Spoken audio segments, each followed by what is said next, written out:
about 20, I'm going over. AKA MVP on him. Why would I take you up on this trip? You wasn't with me shooting a gym. Opportunity, my hands I can't slip. Keep it wrapped up, lock with the grip. I just came up out the water, I drip. Gotta crawl way before you can swim. Gotta swim way before you can splash. I say before you throw the cap. What's good, guys? Welcome to NBA Topics. Today, Steph Curry and the Warriors claim that they don't need any help. The team is perfectly fine. Phoenix Suns finally make a trade for a center that might can help their team. And Jimmy Butler in Miami, Pat Riley's situation is still in heat. Before the game, your coach had said something about we need Steph to hit all the threes, but I need somebody else to step up and hit them as well. Who did the best Steph Curry impression on your team? I mean, it's a collective effort. You know, we're a unique team where everybody has to kind of work off each other. Like I said, Buddy hit some big shots. Moses hit some big shots off the bench. You know, Wiggs was getting to the free throw line, settling us down when we needed to get some points on the board. So just you never know with us who's going to have an impact. And it's the beauty and the challenge of our team. Steph, you made some headlines the other day when you said that you didn't want the Warriors to go out and just be kind of rash, trying to make some improvements for this team as we get closer to the trade deadline. What type of confidence do you think that instilled in the guys to hear you say that, to say, yeah, we still got some dudes and we can go out here and win some games? That 24-hour media or news cycle is hilarious at times. The fact that nobody's complacent here, nobody is okay with just being average. All the Twitter fingers who's got deals that we need to make can kind of just shut up a little bit and let us figure this thing out. Like we know we can be competitive. We showed that toughness tonight. Obviously, every team is trying to find ways to get better, and for us, we've been great for a very long time. This is just a unique year where we have to be able to stay relevant and give ourselves a chance and just have some life in a playoff series, and we have a whole lot of confidence that we can, beat anybody. So, yeah, that's it. Now, this Golden State Warriors team has a solid foundation from the young stars up into the vets, but I don't think that they have enough to get it done. This is a tough Western Conference that they will be facing, and the Warriors need a center, they need some more size, and they need another star to go with Stephen Curry. Unless the Warriors make those necessary moves, I don't feel like they can be a true contender. Pretty simple how the trade works from a CBA standpoint. So if you're Phoenix, and you basically, let's remove Bradley Beal and Devin Booker and certainly Kevin Durant from the equation. You are looking at your tradable assets contract-wise are Jusuf Nurkic, Grayson Allen, and Josh Okogie, and certainly Royce O'Neal, which you're not going to trade. Okogie, we kind of started circled because of that contract that he had signed. It's kind of a balloon-type payment. Guy who is basically kind of on a minimum contract, and that actually a player that I like, kind of a big wing for you. He signed that, I think, like July 10th or 11th, somewhere around there. Like, that contract's probably going to be traded because Phoenix was limited as far as what they had to include in a trade. He goes out. Nick Richards comes back. So Richards is making $5 million. We call it the expanded traded player exception. So 200% plus $250,000 of that $5 million contract gets how the money works.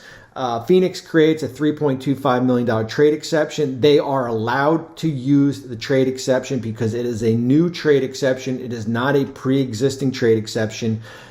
Basically, they'll have until, I believe, the start of the offseason in April to use that, so they can use that at the deadline.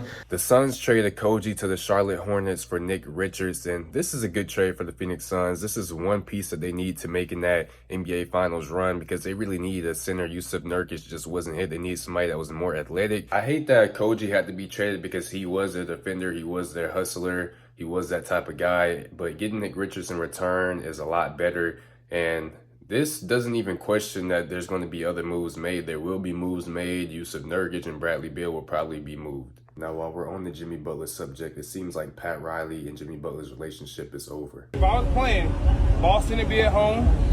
New York, damn sure would be at home. Is that Jimmy trolling or is that Jimmy serious?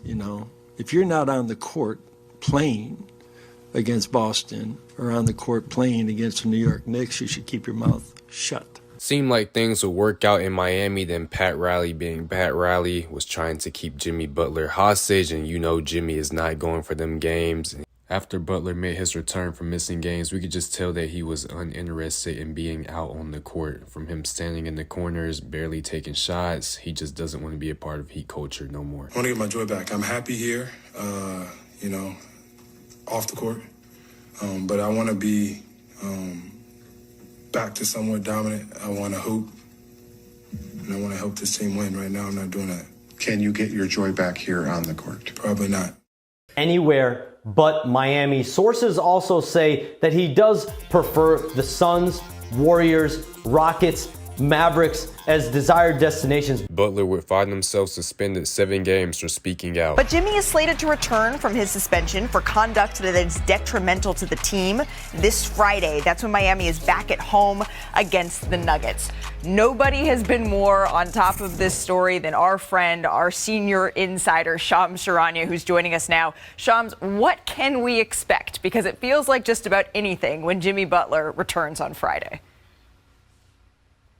Malika, the Heat are going to be faced with decisions at the end of this week. We don't know where it's going to go. But do you bring Jimmy Butler back into the fold? Do you find a trade for him? Do you reach some sort of settlement with him to continue to stay away from the team? Because sources told me that Butler told Pat Riley to his face that he wants to be traded, that he will never again sign a contract in Miami, and that if he uses that $52 million player option that he has in the offseason, it would be only as a trade maneuver. And Butler is also expected to meet with Heat owner Mickey Arison later this week. So in the meantime, the Heat are 3-2 so far in their 6-game road trip. They've done it without him so far.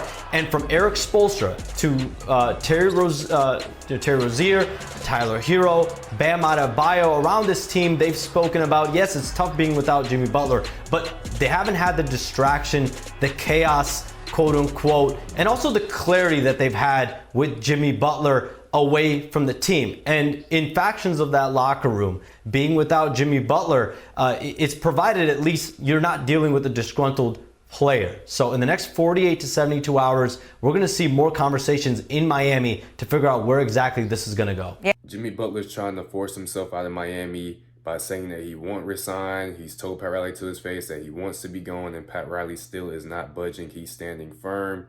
It comes down to when Butler does return for the Miami Heat, can he even play with this team anymore? Because he's already spoken out and he said that the team isn't that good. They cannot compete to win. He needs more help. That wraps up this video. Comment down below and let me know any situation that went on throughout this video, how you guys feel about it.